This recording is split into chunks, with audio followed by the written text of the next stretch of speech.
was younger, I used to live in the woods, and we could see a cemetery from my back porch. One Easter, I remember waking up and seeing the Easter Bunny, one of those terrifying costumes. And what really gets me is I remember smelling wet hay. When I woke up, I didn't tell anyone, but there was an extra Easter egg in my house that my parents didn't hide. Years later, when I was in high school, I asked my parents if they ever dressed up like the Easter Bunny and came into our room, and they said they'd never go through so much trouble. Then my younger sister, who shared a bunk bed with me when this happened, she remembers when the Easter Bunny came into our room, and she made a remark about the smell of wet hay. I was terrified that we both remembered seeing a person dressed as a bunny in our bedroom. To make it even stranger, I told a friend I sat with at lunch what happened.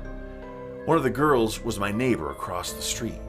She told me, one Easter a long time ago, she looked out her window during the night and she saw the Easter Bunny standing there in her driveway. It gave me the chills. To this day, I'm terrified of people in rabbit costumes.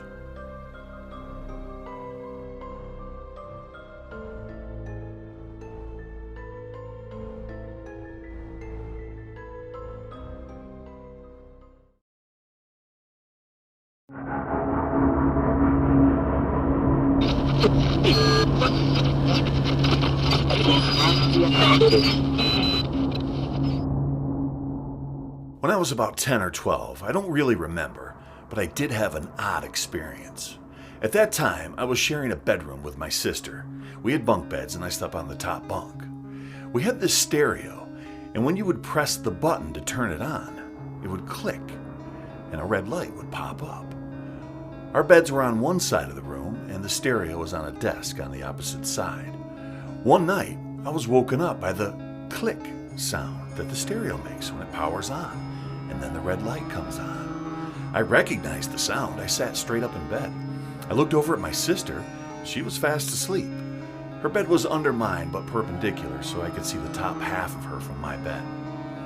The stereo was playing that white noise sound that it makes when it's not on a specific station. Suddenly, I can hear something saying, "away," coming from the stereo.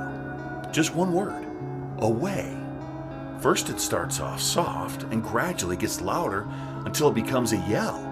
"Away, away, away!" It took about 10 or 15 seconds to build up to a yell, and then it died back down to a whisper. I thought it was a dream. I was frozen out of fear. I thought this had to be my imagination, and I tried telling myself during that whole thing. I almost convinced myself until it stopped. After the voice died away, the stereo just went back to static. And then I heard the familiar click, and the red light went off. I was positive I wasn't dreaming the ending click. I stared at the stereo for a few more moments. I was too freaked out to move. I looked back at my sister. I saw she was still asleep. And finally, I laid back in bed and I covered myself with my sheets and I willed myself back to sleep. I consider myself to be a rational person, but I had no rational explanation for this. It's the freakiest thing that's ever happened to me. Click.